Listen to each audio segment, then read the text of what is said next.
Hi everybody, this is Bill Beck from the Oars Forward website. We've been covering 6 best practices we call the six pack for taking your sales team to the next level. The next item that we want to go over today is the post-call, after-call evaluation and feedback.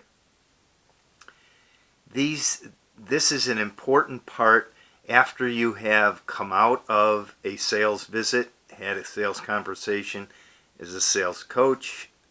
You want to tell your team member what your take was, understanding what their take is, which starts with several questions, a number of questions that happen. As we've done in the past, we are going to be handling and talking to you about what some of the common practices or common approaches to post-call evaluation is.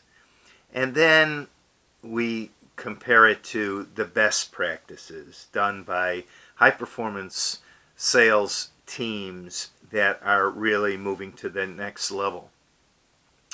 Typically, in a common approach to a post-call evaluation is it's unstructured. So there's some rambling conversations maybe on the way to the next call. What did you think of that call as the beginning conversation, and all basically verbal. The takeaways on that can be confusing to the account manager. And if the purpose of the ride-along or joint call is for development of the team member, it really becomes useless because nobody can remember most of what is conversed at a time, and you lose a great percentage of verbal information that's given to you, has to be repeated multiple times. That's why we suggest to put an evaluation in writing, and we also encourage numerical scores as it relates to different parts of the sales call. The general observations is what's typically done during a sales call, not specific observations and specific areas of improvement and takeaways from it. Vague recommendations are also typical in those kinds of reviews of a sales visit, and there's sometimes a feeling that the account manager, that the sales manager or sales coach doesn't want to be too negative when it comes to giving the right feedback. We'll talk about the proper ways to give feedback a little bit later on here. But suffice to say that the best practices that are done by high-performance sales teams have written forms of evaluation for calls. They can be put in a bound book so that they can be referred to later. They're really part of the continuing ed and training of the sales team members as they progress in their career and with their product knowledge. There is a numeric rating of skills, and this is important because they understand then the sales coach's expectations of them, and there's not a lot of ambiguity when it comes to this. This is all based on improving communication between the sales coach and the account manager or sales team member. There are key skills that are assessed during the call and afterwards, and the sales coach may be actually filling in a lot of the numeric scores right after a call, because just like everyone else, they will lose track of what happened during that call. Calls tend to get jumbled together, especially when you're making a number of them during a week. You might make 15 different sales visits, how do you remember what went on in the first one or two? That's why it's important to do your ratings and give your feedback and takeaways relatively quickly after a sales visit. And the information that's given to the sales representative or sales team member should be very specific, specific improvements, if any, so that you can help them, coach them to be improving in their performance. We break our calls out for our company in a written form. First of all, there's a knowledge section.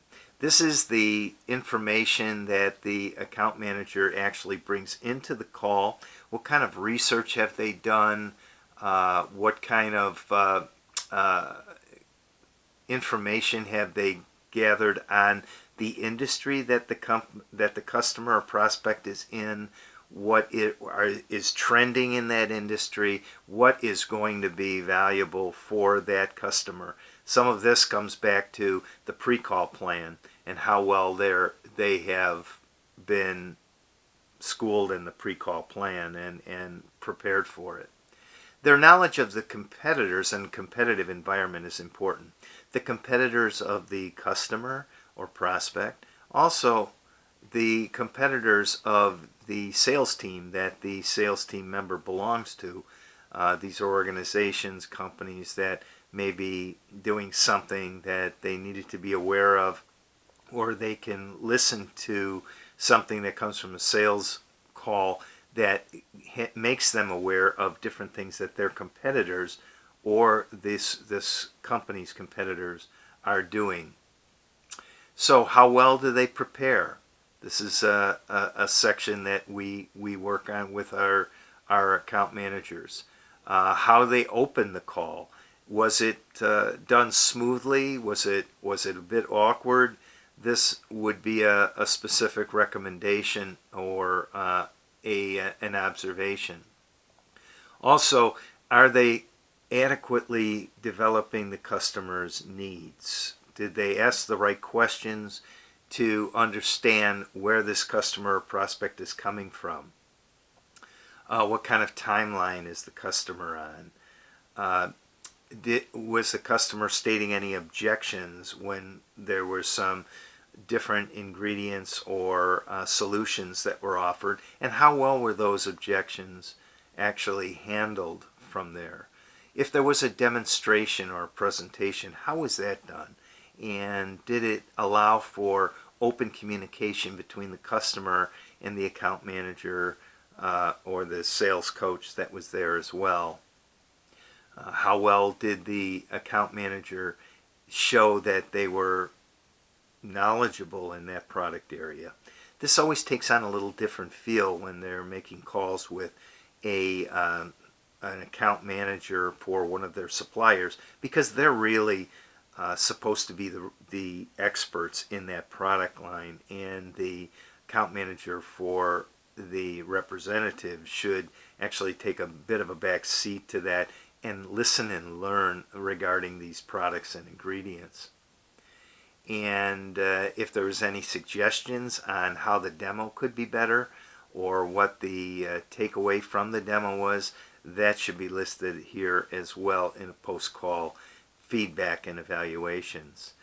We're in the food ingredient industry, so sometimes things don't happen quite like what we would like them to happen during a demonstration. We note that, and then we make our corrections so that the next time things are improved for the following presentation.